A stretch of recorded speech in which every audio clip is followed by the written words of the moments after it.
Assalamualaikum warahmatullahi wabarakatuh. Ketemu lagi dengan saya Sofyan Hadi di channel Kopi Sofi, channel yang penuh dengan inspirasi dan kreasi.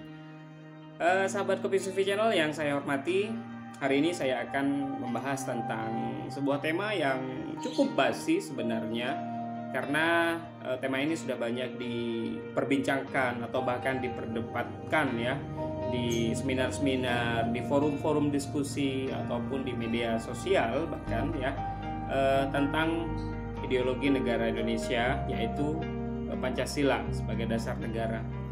Ada banyak kalangan yang masih saja memperdebatkan apakah Pancasila ini sesuai dengan agama Islam. Apakah Pancasila ini memang layak menjadi dasar negara Republik Indonesia? Sehingga mereka, orang-orang yang menganggap bahwa Pancasila ini tidak sesuai dengan agama Islam, kemudian bermimpi, berkeinginan, bercita-cita untuk membuat sebuah negara dengan sistem yang total, merupakan negara yang menganut ajaran Islam, dalam artian sistem kenegaraannya itu sesuai dengan Al-Quran, dengan syariat dan lain sebagainya. Dalam sejarahnya, Pancasila itu merupakan hasil perumusan dari berbagai pihak, dari berbagai golongan ya, para tokoh dalam sidang BPUPKI. Itu merupakan hasil perumusan ya dari bermacam-macam golongan ya, atas pertimbangan dari berbagai macam golongan ini. Jadi tokoh-tokohnya kan ada tokoh nasional ya, seperti Bung Karno, Muhammad Yamin dan lain sebagainya. Ada banyak juga tokoh-tokoh agama dari semua agama yang ada di Indonesia. Salah satunya dalam sebagai delegasi dari tokoh agama Islam, di sana ada Kiai Wahid Hasyim, putra dari Kiai Haji Hasyim Asy'ari.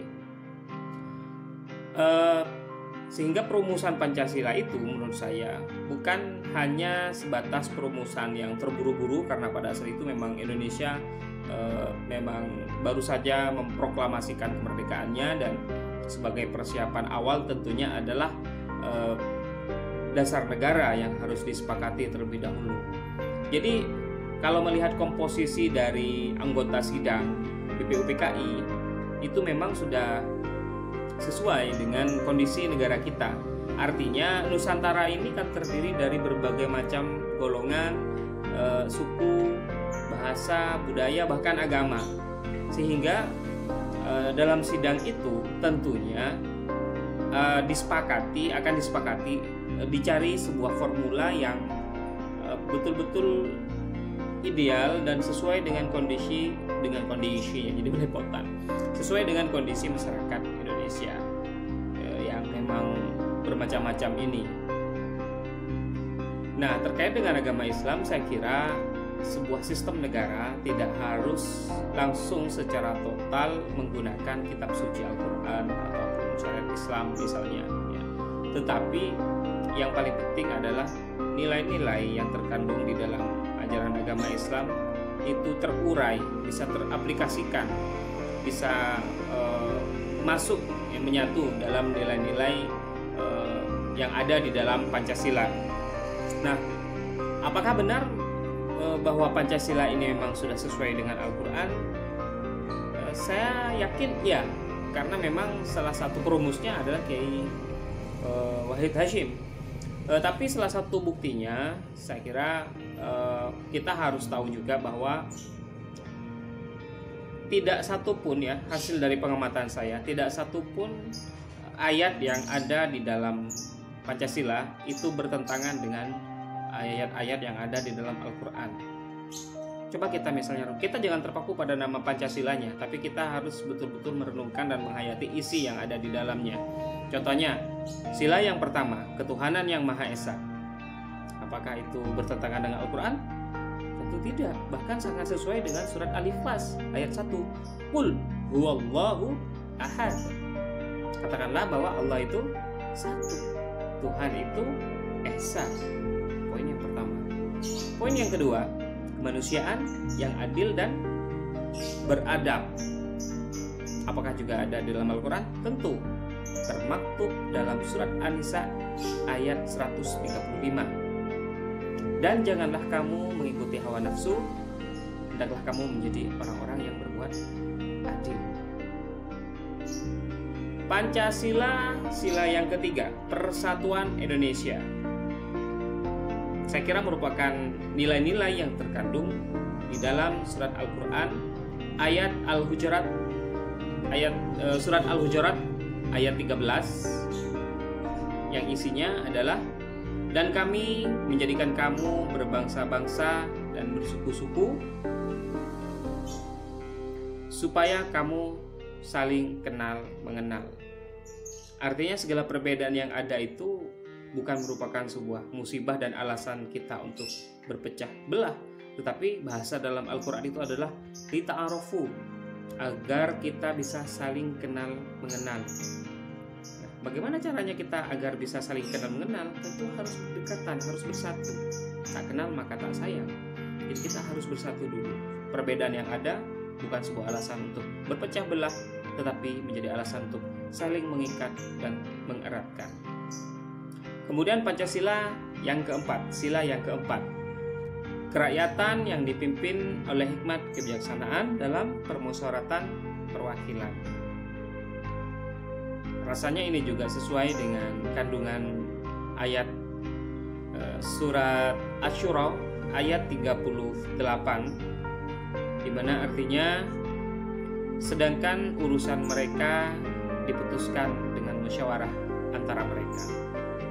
Jadi di dalam Islam memang sudah dianjurkan, bahkan diperintahkan untuk melakukan musyawarah, menyelesaikan masalah, menghadapi masalah itu tidak serta-merta hanya dengan keputusan sendiri-sendiri, tetapi juga harus mengumpulkan banyak orang, harus bermusyawarah dan harus mufakat. Saya kira tidak ada yang bertentangan ya. Kemudian yang kelima, keadilan sosial bagi seluruh rakyat Indonesia. Ini sesuai dengan kandungan surat An-Nahl ayat 90. Sesungguhnya Allah menyuruh kamu untuk berlaku adil dan berbuat kebajikan. Nah, rasanya tidak ada yang bertentangan. Kalaupun misalnya ada praktek-praktek, katanya kita masih banyak koruptor nih, masih banyak penyelewengan dan segala macam, itu bukan karena undang-undangnya. Kalian mau pakai Al-Quran pun sebagai kitab undang-undang bagi negara Indonesia, kalau misalnya orangnya memang punya mental yang jelek, memang punya mental koruptor, ya tetap korupsi. Buktinya apa? Agama Islam saja yang sudah jelas nabinya, nabi yang wajib saja ada 25, kitab sucinya ada semuanya, masih saja itu ada orang yang mencuri, orangnya agamanya Islam loh. Jadi dalam konteks agama pun orang yang ingkar itu tetap ada. Apa Al-Qur'annya yang salah? Bukan, memang orangnya yang salah. Nah, saya kira dalam konteks negara sama seperti itu. Kita undang-undangnya sudah bagus, dasar negaranya sudah bagus, tetapi kenapa masih ada yang mencuri, masih ada yang korupsi, masih ada penyelewengan, masih ada masalah ini itu dan segala macam?